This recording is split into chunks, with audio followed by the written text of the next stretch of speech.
Welcome back. We're joined with nutritionist Jen Avis to tell us about the health benefits of red mulberries. Yeah, well, you know what, red mulberry tree, and the reason I decided to talk about this, it's native to Louisiana, but it's actually native all over the world. Okay. And has a lot of uses. I mean, of course, you can make jams and jellies, and they make wine.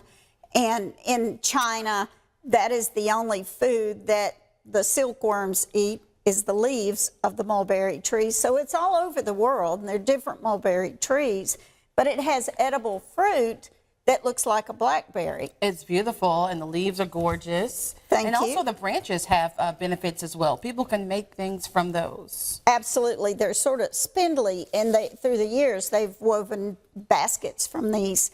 And the other thing that I wanted to point out that's different, this is wilted. They're putting a picture of my little tree I took pictures of, but there are two different leaves. You have a leaf that is sort of cut out, if I can show that. Let me see, make sure. And it has a cutout, and then you have a leaf that'll be totally symmetrical. So I'd always marveled at this. We cut some trees, and it opened up some sunshine, so now it produces fruit. Of course, it has to, it's very edible, very nutritious, low calorie. You only have about 7 grams of carbs in a half a cup, 30 calories.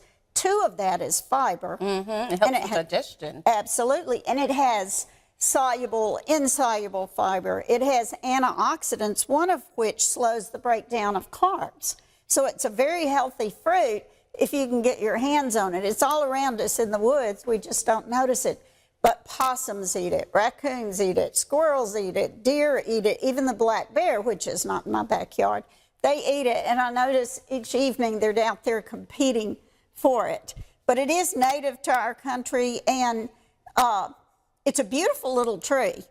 But I would say get out and enjoy it, and then try doing some of the things with it. Yes. And even though it looks like a blackberry, it is related to figs. And I can tell by my grandmother has a fig tree, and I can tell by the leaves the relational aspect of it, and I think it's really cool. It is cool. And one more point is that it has the 2 main nutritional ingredients would be vitamin C and iron.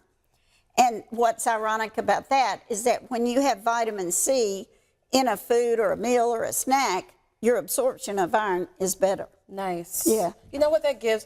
I know for me as a parent, that gives me ideas on things to try with my infant who needs iron right now. So I love that it has those vitamins in it as well. Absolutely. So I look for it and look for the fruit, because that sort of identifies it as a tree. And you can go online to make sure that your identity of this tree is exactly what it needs to be. And don't pick a fruit that's not ripe, because when it's not ripe, it will cause diarrhea and upset stomach.